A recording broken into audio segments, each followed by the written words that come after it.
Guinéennes, Guinéens, chers compatriotes, je prends la parole ce matin pour attirer votre attention sur le danger qui plane sur notre pays, la République de Guinée. Parce que, encore une fois, la junte militaire au pouvoir est en train d'installer une force d'occupation à l'Abbé pour pouvoir continuer d'exclure, de persécuter et de soumettre les Peuls et le Fouta Djallon. Comme je l'ai dit dans ma vidéo précédente, le ministre de la Défense nationale des putschistes, en la personne de Aboubakar Sidiki Kamara, dit Idi Amin, a fait une vidéo dans laquelle il a cherché à expliquer que les Peuls étaient des étrangers dans notre pays, la Guinée. Une vidéo dans laquelle il a cherché à recréer l'alliance 3 contre 1, en essayant de prendre les Soussous, les mettre avec les forestiers, les mettre avec les Malinqués, en excluant les Peuls, en excluant le Fouta Djallon. Nous avions pris la parole pour indiquer toutes les insuffisances dans son discours. Le fait que son discours était celui d'un ignorant parfait de l'histoire de notre pays. Ce que je n'ai pas mentionné, c'est que Aboubakar Sidiki Kamara ne sait pas qu'il n'y a pas eu en Afrique une communauté aussi bien organisée, aussi bien structurée que le Fouta théocratique. Les Français qui ont colonisé notre pays, qui ont écrit, n'est-ce pas, sur l'histoire de la Guinée, ont parlé de façon singulière de l'organisation théocratique du Fouta Djallon. La structure qu'ils ont trouvée en place au Fouta Djallon est une structure dont ils se sont inspirés pour l'organisation administrative de leur pays, la France. Le système de gouvernance trouvé au Fouta Djallon, c'est ce système que les Américains ont copié pour organiser le système fédéral de gouvernance aux États-Unis. Nos arrière-grands-parents étaient des visionnaires, c'était des intellectuels, c'était des savants. Et leur arrivée en Guinée a contribué à apporter la lumière dans notre pays. Cela est incontestable. Alors vouloir cracher sur cette page glorieuse de l'histoire, c'est montrer des insuffisances qui sont propres à des satans du genre de Aboubakar Sidiki Kamara. Pour revenir au sujet du jour, Aboubakar Sidiki Kamara Idi Amin, en sa qualité de ministre de la Défense nationale, vient de recruter 1280 jeunes. Je dis bien 1280 jeunes. Parmi lesquels, il n'y a que 110 jeunes qui portent les noms de Bari, Diallo, Ba, So. Et comme vous le savez, ils sont nombreux, ceux qui se sont laissés instrumentaliser dans ce qu'ils appellent les Manding Djallon, qui portent ces noms Peuls. Autrement dit, le cynique Aboubakar Sidiki Kamara, Idi Amin, ministre de la Défense nationale, vient de créer une force forte de 1280 jeunes à l'exclusion des jeunes du Fouta Djallon. Or, dans tous les pays du monde, partout où on recrute des forces de maintien d'ordre, des forces de sécurité dans une localité, on favorise les ressortissants de cette localité, qui sont censés mieux connaître la localité, connaître les mœurs, les coutumes, qui sont censés être mieux écoutés, qui sont censés faire leur travail avec beaucoup plus de facilité. Dans notre cas, Aboubakar Sidiki Kamara Idi Amin prend des jeunes de la Haute-Guinée, de la forêt, de la Basse-Guinée, essentiellement des jeunes qu'ils peuvent soumettre, des jeunes qu'ils peuvent embobiner, des jeunes qu'ils peuvent instrumentaliser pour former cette force d'occupation qu'il installe à l'Abbé. À partir de là, cette force va être manipulée, elle va être utilisée dans le Fouta tout entier pour contrôler la respiration des Foutanké. Alors, chers compatriotes, quand on m'entend expliquer cette situation, certains peuvent penser que je suis ethno. Je suis loin d'être ethno.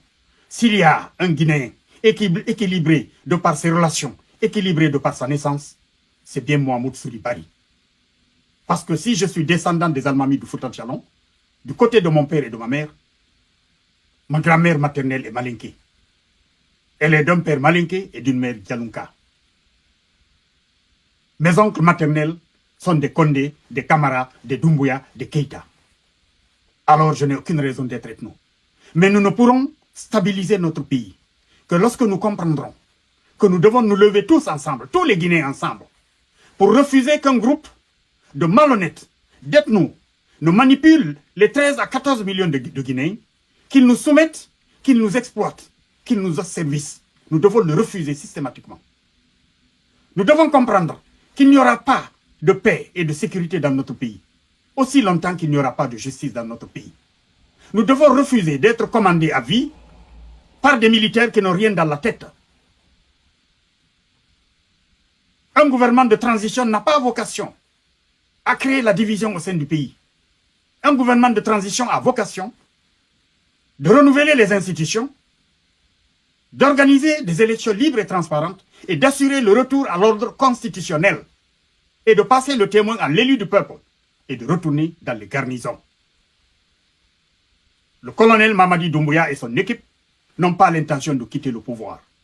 Actuellement, le colonel Mamadi Doumbouya est en train de faire des tournées, il est en train de faire des opérations pour séduire l'électorat guinéen. Il commence par le Fouta Djallon où il compte enfoncer le clou au détriment de Cellou Dalein Diallo et de tout autre candidat foutanké. Vous devez comprendre que ça, ce n'est pas dans l'intérêt des Guinéens. Si ces militaires se maintiennent au pouvoir, c'est les résultats que nous avons obtenus depuis 1958 jusqu'à présent, sur le plan politique, catastrophe. Sur le plan économique, catastrophe. Sur le plan social, catastrophe. Sur le plan humain, respect des droits humains, catastrophe. C'est ça que nous allons continuer à récolter dans notre pays. Ça, ce n'est dans l'intérêt de personne. Ce n'est pas dans l'intérêt de mes oncles et de mes tantes malinquées. Ce n'est pas dans l'intérêt de mes cousins forestiers. Ce n'est pas dans l'intérêt de mes cousins Soussou. Ce n'est dans l'intérêt de personne. C'est au détriment du peuple de Guinée tout entier. Aujourd'hui, rien qu'au Fouta Djallon, nous avons plus de 4 millions de Foutanké à l'exil. Ce sont des forces de travail dont la Guinée est privée à cause de la dictature qui sévit dans notre pays depuis 1958. Une dictature qui perdure. Une dictature que nous, le peuple de Guinée, nous soutenons. Nous soutenons cette dictature parce que nous croisons les bras et nous acceptons. Jusqu'où allons-nous accepter? Jusqu'où allons-nous vivre suspendus à l'étranger, accrochés à l'étranger? Jusqu'où allons-nous accepter que des gens qui n'ont rien dans la tête nous dominent, nous crachent dessus? Jusqu'où allons-nous accepter d'être privés de l'immensité des richesses naturelles que Dieu a données à notre pays? Nous ne pourrons les mettre en valeur que lorsqu'on réussira à organiser le pays, à le rendre stable, grâce à l'instauration de l'état de droit, à l'instauration de la démocratie, à l'instauration de la justice. Pour que tous les Guinéens sachent qu'ils sont égaux dans notre pays. Ils sont égaux en droit, ils sont égaux en devoir. C'est ça le sens de notre combat. Et le moment est venu pour que vous vous leviez tous, qu'on se donne la main pour mener le même combat. Pour chasser ces putschistes. Réorganiser notre pays. C'est maintenant ou plus jamais. Nous devons refuser qu'ils instaurent en Guinée cet empire mandingue qui vise à relier tous les satans de la sous-région, qui vise à nous opprimer, à nous soumettre, à constituer une force militaire commune, une force militaire transnationale, qu'ils vont utiliser partout où besoin sera, dans la sous-région, dans le but de nous soumettre. Nous devons nous lever et dire non. Nous devons nous lever et réorganiser notre pays, nous donner la main. Nous sommes 14 à 15 millions de Guinéens au minimum. Nous sommes une force de travail suffisante. Nous avons la formation qu'il faut. Tout ce qui nous reste, c'est de nous donner la main et de nous battre ensemble.